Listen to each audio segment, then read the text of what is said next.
I think for all of us, what matters, no matter who you are, is your current circumstances don't define where you're going to end up. Where you're starting out is really just a starting point, and you more than likely had absolutely nothing to do with that.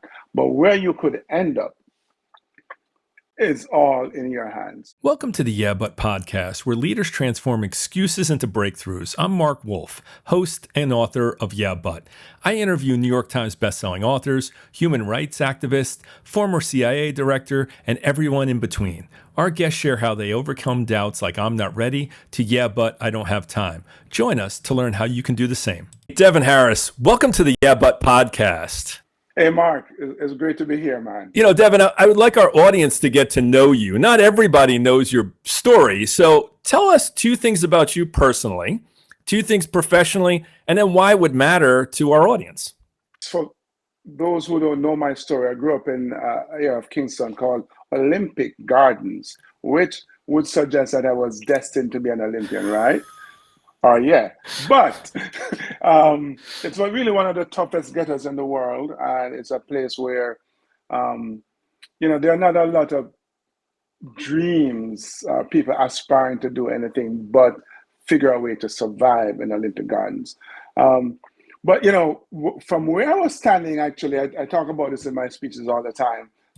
Standing outside my gate, I had a really good view of Forest Hills land with big, beautiful mountains. And so, this was where I was starting out. But I could see a real life example of how people could live better. And that inspired me. And so the lesson there, I think, for all of us, what matters, no matter who you are, is your current circumstances don't define where you're going to end up. Where you're starting out is really just a starting point, and you more than likely had absolutely nothing to do with that.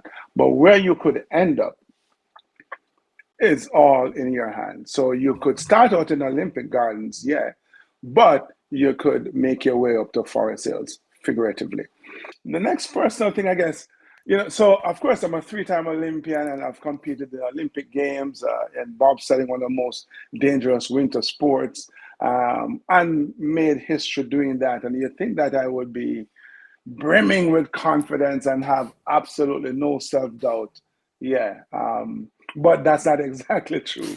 I think, it doesn't matter who you are, Mark. I think all of us, we will succeed. We'll have some amount of success, taste that, know what it feels like, experience it. But I think there's always some doubt swirling around when you're thinking about going to the next level. My mantra is that you have to keep on pushing. And as you push from where you are to where you want to be, there is no certainty that you are going to succeed in this new era just because you succeeded before. So there is those doubts that similar to the ones you started out with. We all have those, the inner critic and the inner Debbie Downer that we have to manage. And so, yes, no matter who you are, know that if you're having self-doubts, if you're having Debbies out there, don't mean to pick on you. It's just a term, Debbie Downer. It's normal. You're not different. It's normal to have those doubts, but you can push past them. Professionally, I think I alluded to the fact that I was on the Jamaican Bobsled Team, competed in 3 Olympic Games. And why does that matter? Because I'm a dude from Jamaica where it's 96 degrees in the shade. But you can still compete in the Winter Olympics, which says to me that your geography doesn't define you. It really, again, comes down to what you put in your heart and what you decide to challenge yourself to do that is going to make all the difference. Before bobsledding, though, and actually during my first 2 Olympic Games, I was an Army officer. I retired as a captain in the Jamaica Defense Force. And that's important only because I think every one of us have all these different attributes and abilities and talent. And I don't think your life revolves necessarily around one single thing. I think throughout our lives, we can do different things. Well, that's great. And Devin, it's interesting because a lot of people do get stuck in where their zip code is and they think this is all that's for me. And they look at the people that have gone before and they don't see a lot of success stories. And I know, there's a chapter in my book that's, yeah, but not where I'm from. And that holds a lot of people back because, they don't get to see what success looks like. They don't get to dream and do that. And you actually helped a lot of other people because you did something that, first of all, everybody thought was crazy. And then you even had yeah buts about it, even though you were saying yes. So tell me about some of these yeah buts. So here's I think what's kind of different from when I was growing up compared to now. Today we have access to the internet, but I had my little lamppost. I used to stand at this lamppost outside of my gate and look up on Forest Hills. So in a way, that was my Google search, looking at, there are those people up there. They're clearly living better than me, better circumstances, having a better life. And maybe they didn't start out in Olympic Gardens, but what's the difference? So why, I always look at someone and go, if they can do it, and that's something I want to do, why can't I? If they can do it, I can do it. If I can do it, yeah, you can do it as well. And that's a mindset that you have to have moving forward. But, when you think about yeah buts and you think about having to overcome, there's this internal voice, right, of what we say. And then there's external voices about what people say that isn't really helpful most of the time. And isn't really, they're projecting their own limiting beliefs on you. Just because they can't do it, they say you can't do it. So, yeah, but what if I fail? How did that come about? Or what was in your head about even that concept? Well, you brought up a really important point. There are two sets of voices, the external ones and the internal ones. Hearing, not listening, necessarily listening to, but hearing the internal voice point out to you all the obstacles, the difficulties in your way. When I was growing up in the hood and I wanted to become an army officer, I knew I had to stay in school and get my grades and pass my exams. But beyond that, there was no guarantee that I would be accepted. And it's a very rigorous process. For me, 33 of us turned up, whittled down to 9, and then only 3 got selected. I was the top pick of 3. I just didn't give myself an option. Like there was no real option for me. You have to find a way to overcome. That's the only option I give myself. And that's the only option you have to give yourself. So you understood that there were people that you grew up with that had the same opportunities to join the military. They had the same opportunities to be able to go and maybe have a job, be able to leave the island, be able to do things. They had opportunities. Yet not everyone takes what's offered to them because of mindset. How did your mindset, even at that age, help drive you to overcome yeah buts? Again, it comes down to this internal mechanism inside that was in me, driving me. And as I grew older, and yes, had peers who looked around our situation and go, yeah, those people up on the hills are living good, but I'm here. I remember as a 13-year-old, I just said, listen, we're not friends anymore. Right. So sometimes you have to actually break free from things you're comfortable with. And even in the discomfort of being there, friends, right? Just surroundings, going in the military, being able to do things. And that was just the beginning, right? But there was a lot of opportunities for failure along the way that could have worked out worse. You could have been killed. You could have been injured. You could have died. This bobsledding thing, it's dangerous. So what happens to the what if I fail, Devin? What about that? Well, how do you define failure in this instance? So I back up because you had to bring up this bobsled thing, right? So yeah, bro, I tell people all the time, because I joke around, they think I'm kidding. I'm not. I am scared or speed and height. And like I remember my first run and tight. I loosened and it's too slack. Yeah, I don't know. And I just said, you know what? If I die, I die. 99.99% of the things that we will attempt that will push out of our comfort zone will not result in us physically losing our life. Mm. We may lose a lot. We may lose our house or our job or the business and so on and so forth. So put it in perspective. If you think about the worst case scenario, I'm going to go down this track. Yeah, but you might die. I was willing to quote unquote live with that in order to go down the track. So when you're stepping out of your cushy corporate job to go start that business that you've always wanted to, can you live with the prospect of it completely failing? Mm. And if you can, then go for it. If you can't, then that's not the dream for you. That's not the goal. That's how I see it.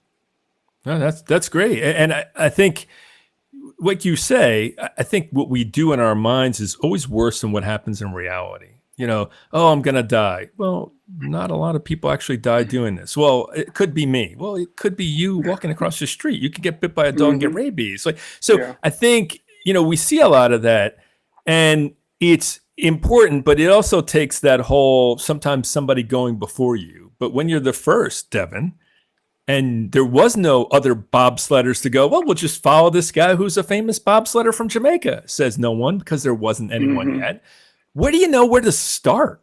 You may be the first of your kind, so to speak. Like I'm the first from Jamaica to represent Jamaica, but I certainly wasn't the first bobsledder.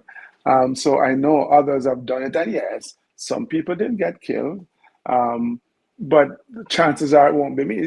I know for a fact that when I push a sled off the top of the hill, there's no guarantee that I'll be alive 60 seconds later. Think about that. But I don't expect that's going to be me. Right. I talk about in the book between possible, probable, and plausible. And there's statistics on things. And sometimes data doesn't really matter in the moment. Right? You could think this is not going to go well because I just don't feel like it's going to go well. But doing it, right? And Devon, every time I hear about your story, and we've had multiple conversations, I always think about, but look where you would have been stuck if you didn't start making choices. Right? Yes. And if it wasn't for the military, if it wasn't for your grandmother speaking into your life, if it wasn't for the confidence that you had to have, if it wasn't for, why can't it be me? I mean, somebody's got to do this. Might as well be me.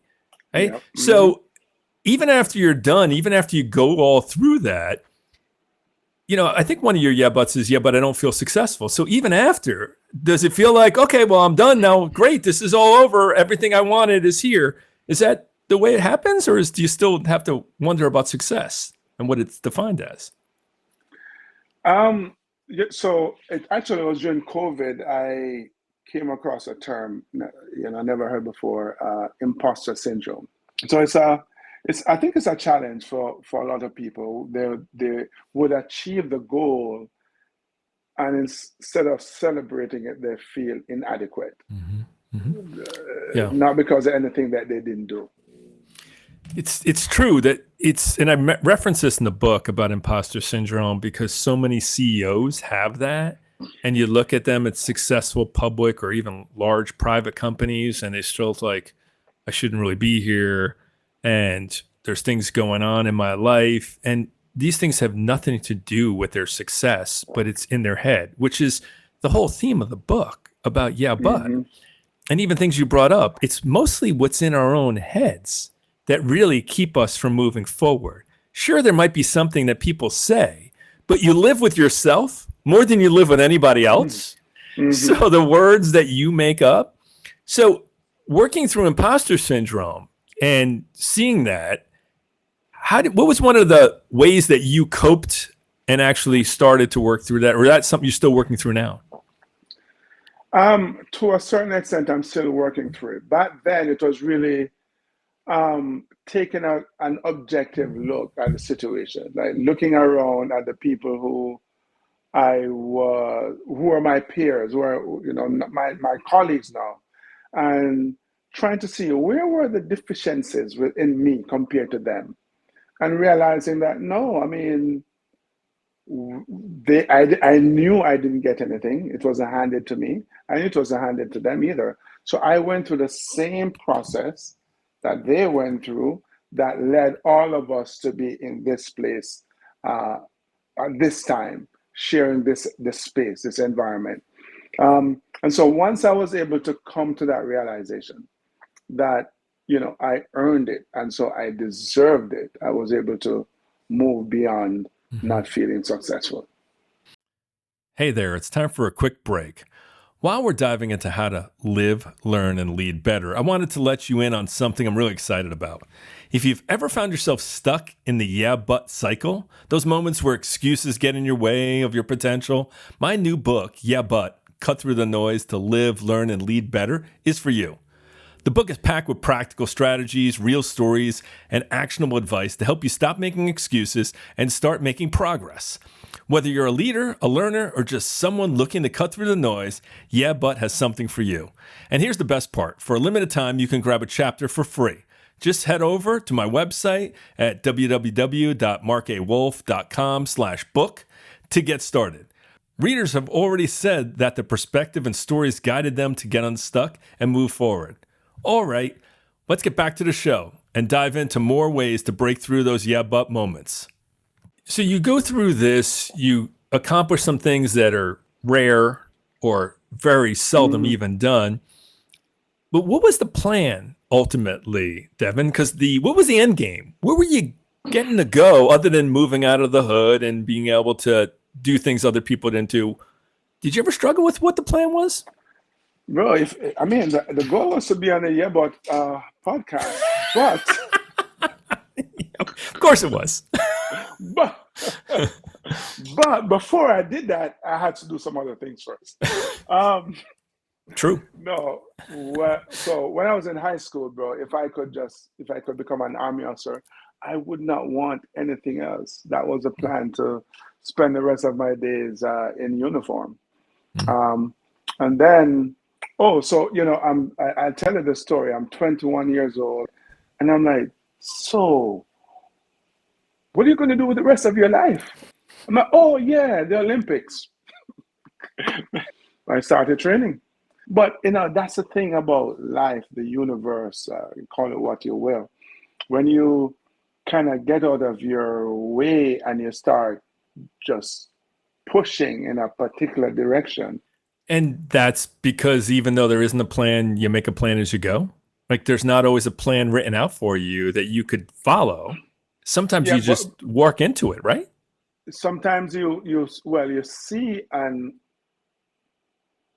option or an opportunity that you then have to create into something. That's the thing, right? I could have just turned up, but I'm like, no, this is an opportunity, and I didn't know how I was going to make the team, but I just had to. Sometimes just listening. Yeah, and you did, and everything changed. And Devon, as we kind of walk through all this, right? This was in the 80s, and 3-time Olympian, and you look at this and it's like, but now there's this rest of your story, right? So what's happened now that you've kind of moved through life? What are you doing? What are you sharing and showing others? I know you're doing talks, but how are you showing other people through your eyes what they may not see? Well, before I even get to traveling and speaking and so on, just talking about the journey, the trajectory, and how you have these peaks and valleys. Because when I first moved to the U.S., I'm a 2-time Olympian, man. I'm a retired Army captain, and shortly after that, they even made a movie about a part of my life. And bro, that first 18 months, I worked in a restaurant as a cook. Yeah, that's a moment there where you go, wow. But I also understood that I was kind of starting over from scratch. So, but I think if you keep looking for that thing, you'll eventually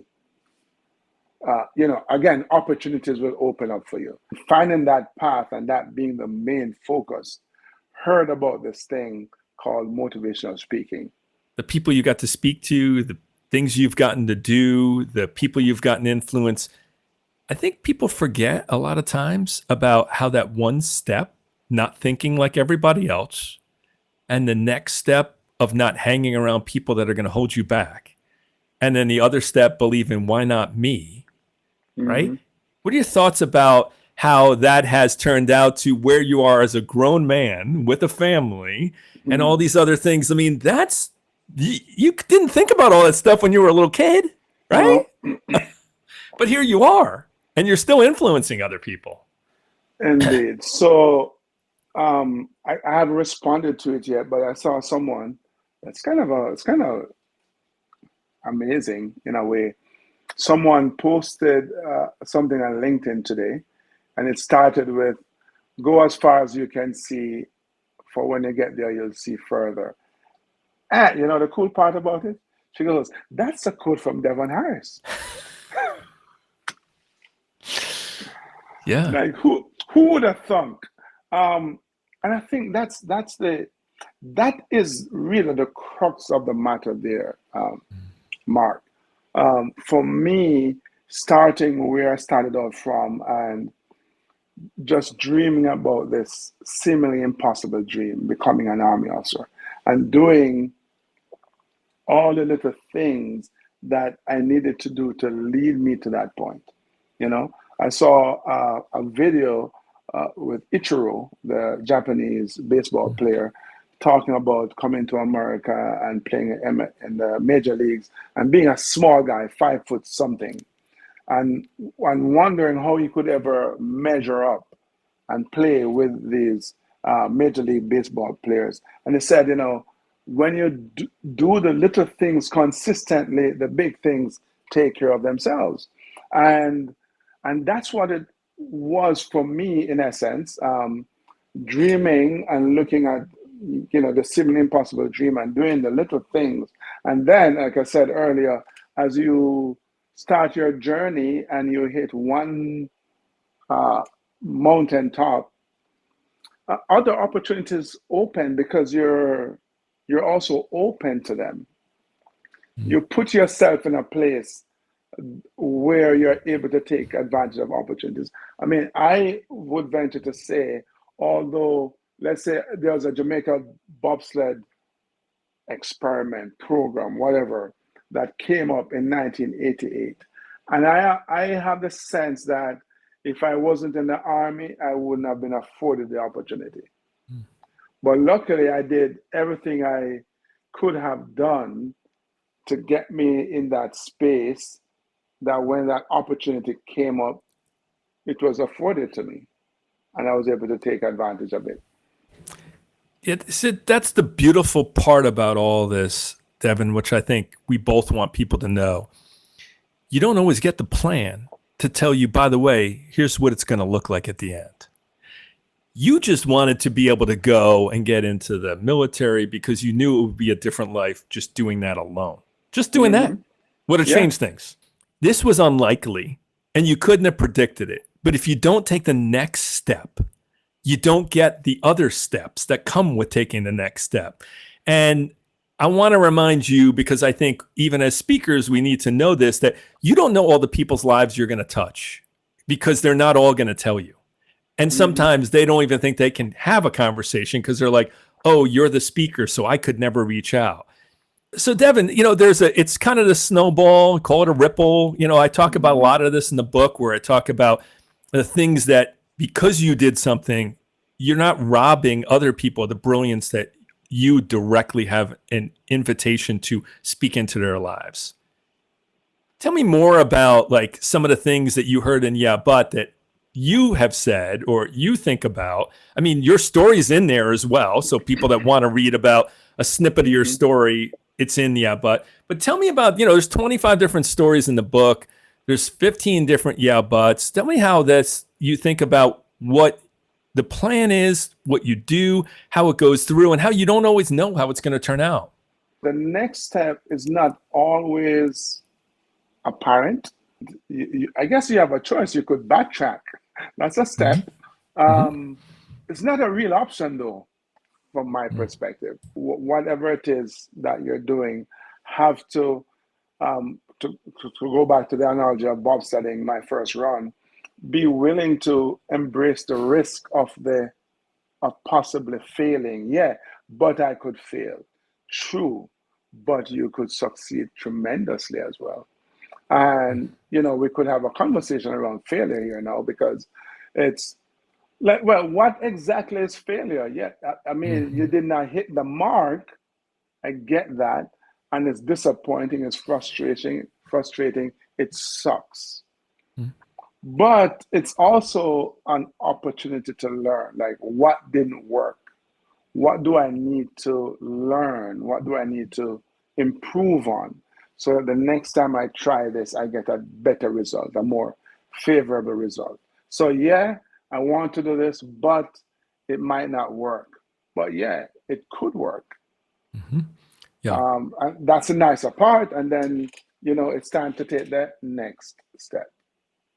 And every product that you use today has had failures. That's the thing. It's there's 8.2 billion people in the world, Devin. Nothing's new. We all act like it's new because it's new to us. Mm, That's really familiar that I didn't have this opportunity and I saw it different and my friends tried to hold me back.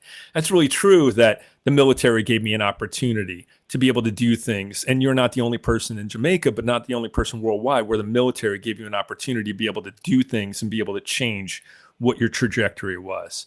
And how we also have spouses that speak into our lives and tell us some things about ourselves we don't want to hear, but also things that we know mhm. we have to change, right? Or our True that. kids, right? As they get older, how they start telling us things that we told them and we don't want to hear it, just like they didn't want to hear it, because we're a parent and you're a kid. But when they get older, you're like, oh, wow, that's some wisdom you got. Where'd you get that? From you, Dad.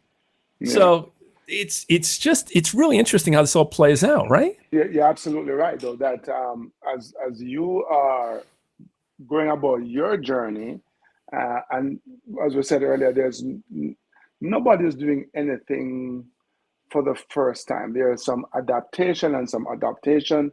I agree.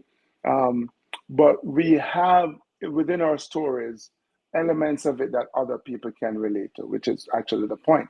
The fact that the Jamaican bobsled story is so popular and nobody remembers who won the medals in 1988 speaks to the fact that people see themselves in us, that our journey, and I dare say, your journey, Mr. and Mrs. Listener, Miss Listener, is is the same thing. You have a story that someone somewhere will resonate with. Like, like they go, wow, I could see myself. I can see myself in you, in your story, and how you overcome and be um, inspired by that. The people ask me all the time, who inspires you? And yes, of course, we know all the famous stories, but I'm equally inspired by someone I meet in the airport who overcame a terminal diagnosis, and I've been able. And like, here I am. The doctor said I have 2 months. Or that 10 years ago. How can you not be inspired by that? Or and similar other stories. I take strength from those stories. And and I think that's where we're kind of going to leave it now. Devin, what else do you want to kind of leave with people with as we wrap this podcast up? Well, we spoke about the fact that I'm a motivational speaker. I get to travel around the world a little bit and share my philosophy of keep on pushing. I'm a bobsledder. That's what we know to do, push things. But it's more than that. That's a really important analogy. We every goal that we have sits on its version of a 650-pound bobsled. And the way to get the sled moving, the way to get your goal moving is to start pushing. But once you start to get some momentum, is not to stop, but to continue through the process, which means that you have to find ways to grow constantly. acquiring new knowledge, developing new skills, that kind of stuff. And then, of course, also find a way to push yourself over, around, or through those obstacles as well, because they're inevitable. They're going to be there.